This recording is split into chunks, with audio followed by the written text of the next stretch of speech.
Hello everyone, मैं doctor Tanuja कुमारी आप सभी का स्वागत अपने यूट्यूब चैनल में करती हूँ। आज मैं आप लोगों से OAU या फिर जिसे हम ऑर्गेनाइजेशन ऑफ अफ्रीकन यूनिटी या अफ्रीकी एकता संगठन के नाम से जानते थे। ये ऑर्गेनाइजेशन एक्चुअली अभी एग्जिस्टेंस में नहीं है। अभी जो इसका जगह है वो ले लिया गया है अफ्रीकी संघ के द्वारा,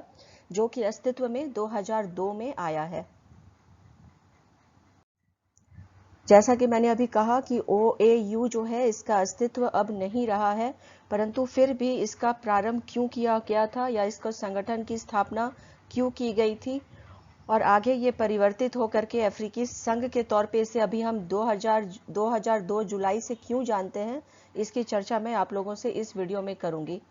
OAU का उद्देश्य क्या रहा था, इसकी स्थापना क्यों की गई थी, इसकी चर्चा भी मैं आप लोगों से इस वीडियो में करूंगी तथा OAU के जगह में अफ्रीकी संघ किस प्रकार से अस्तित्व में आया, इसकी चर्चा भी मैं आज के इस वीडियो में आप लोगों से करूंगी।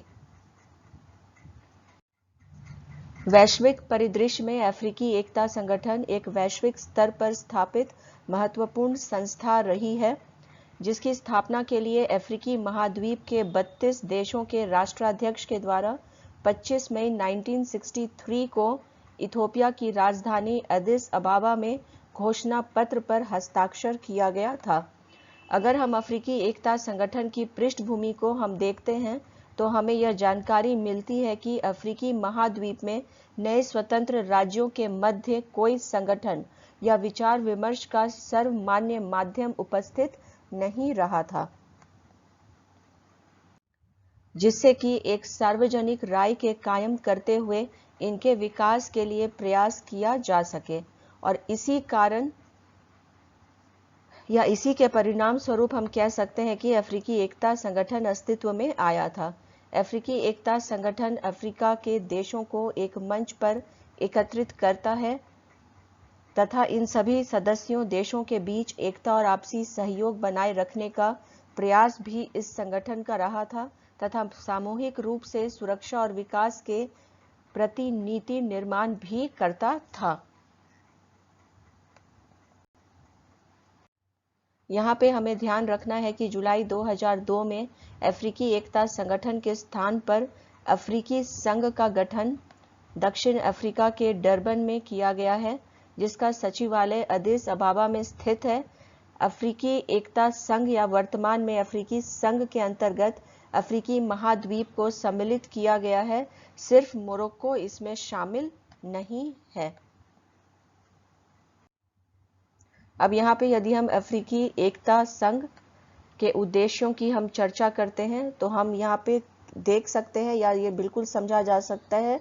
कि एक प्रयास रहा था कि जितने भी अफ्रीकी उपमहाद्वीप में देश हैं उन सभी को एकत्रित करके एक मंच पे लाना तथा एक समूह के तौर पे उसे पहचान दिलाना और किस प्रकार से अफ्रीकी जो जितने भी देश रहे थे उसको प्रगति के मार्ग पे ले जाना।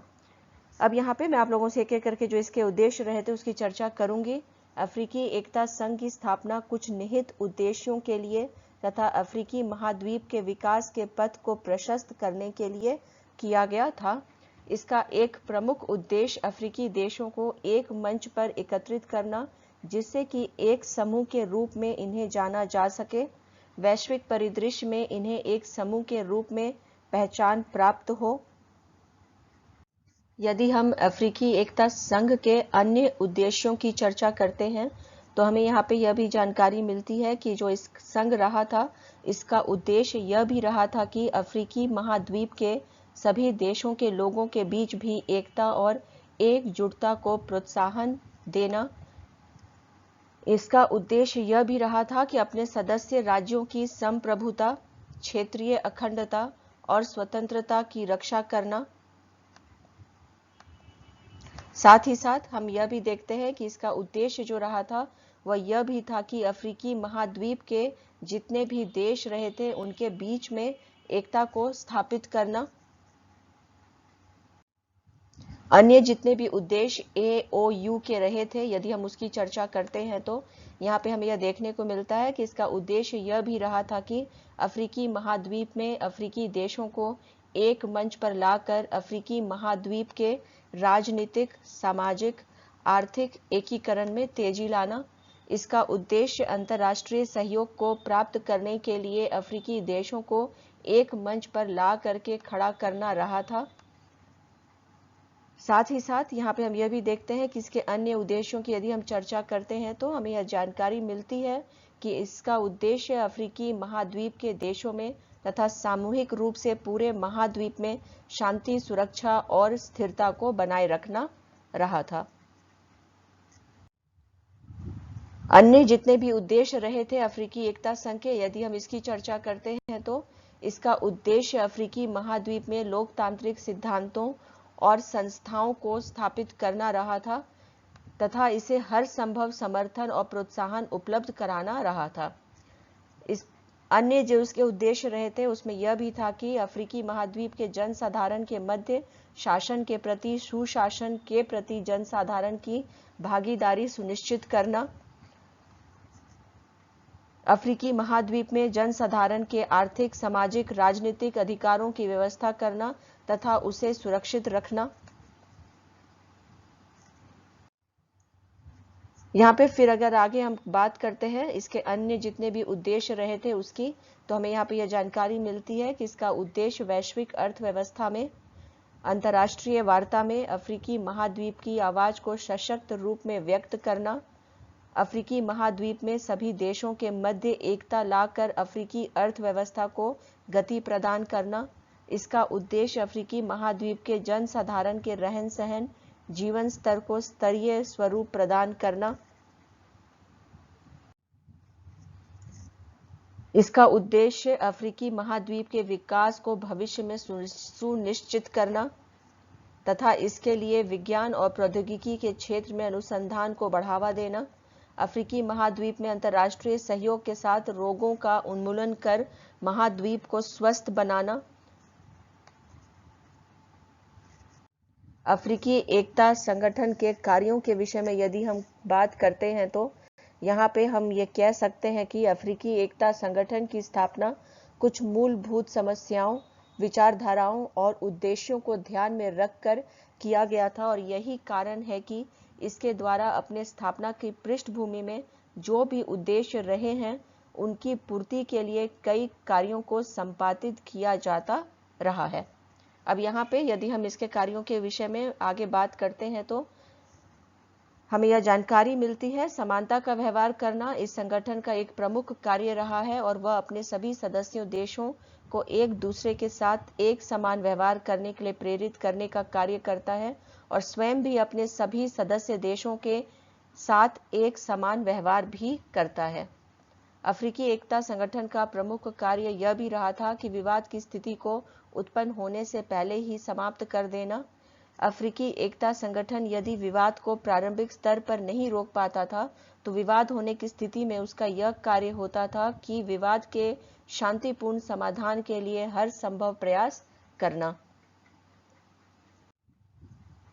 आगे यदि हम अन्य और कार्यों की चर्चा करते हैं तो हम यहाँ पे ये देख सकते हैं कि अफ्रीकी एकता संगठन इस बात का ध्यान रखता है कि सभी सदस्य देश आंतरिक मामलों में हस्तक्षेप के संदर्भ में एक स्वस्थ राजनीतिक समझ का परिचय देंगे। अफ्रीकी एकता संगठन का प्रमुख कार्य यह भी रहा था कि वह क्षेत्रीय अखंडता को न सिर्फ सम्मान देंगे बल्कि इसे कायम रखने के लिए हर संभव प्रयास करेंगे।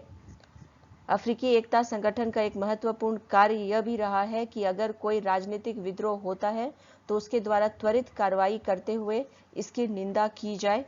अफ्रीकी एकता संगठन क्षेत्र के विकास के लिए स्थानीय स्तर पर और अंतर्राष्ट्रीय स्तर पर हर संभव प्रयास करता रहता था। यदि हम अफ्रीकी एकता संगठन की संरचना के विषय में बात करते हैं तो सर्वप्रथम हमें यहाँ पे शासनाध्यक्ष सभा के विषय में बात करनी होगी। अफ्रीकी एकता संगठन की स्थापना के साथ ही साथ इस बात का ध्यान रखा गया है कि इसके उद्देश्यों की पूर्ति हेतु तथा इसके कार्यों के निष्पादन के लिए एक ऐसी संगठित संरचना की व्यवस्था की जाए जिससे कि अफ्रीकी एकता संगठन न सिर्फ अपने उद्देश्यों को प्राप्त कर सके बल्कि वह अपने कार्यों को भी सहजता से सफलतापूर्वक कर सके। अफ्रीकी एकता संगठन की संरचना में मुख्य रूप से निम्न अंगों को देखा जा सकता है।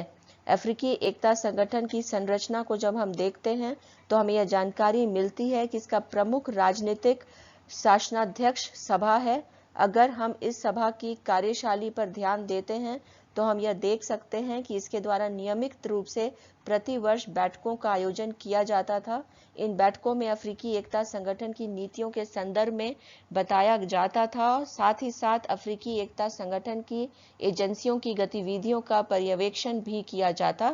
था।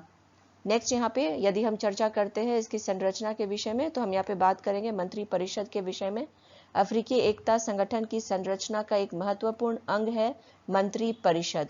शासनाध्यक्ष सभा में जो भी निर्णय लिए जाते थे या प्रस्ताव पारित किए जाते थे, इन सभी के क्रियान्वयन की जिम्मेदारी मंत्री परिषद की ही होती थी। मंत्री परिषद में सदस्य के रूप में अफ्रीकी एकता संगठन में शामिल सदस्य देशों के विदेश मंत्रियों को शामिल किया जाता था। मंत्री परिषद के द्वारा प्रत्येक वर्ष 2 बार विचार विमर्श के लिए तथा पर्यवेक्षण के लिए बैठकों का आयोजन किया जाता था।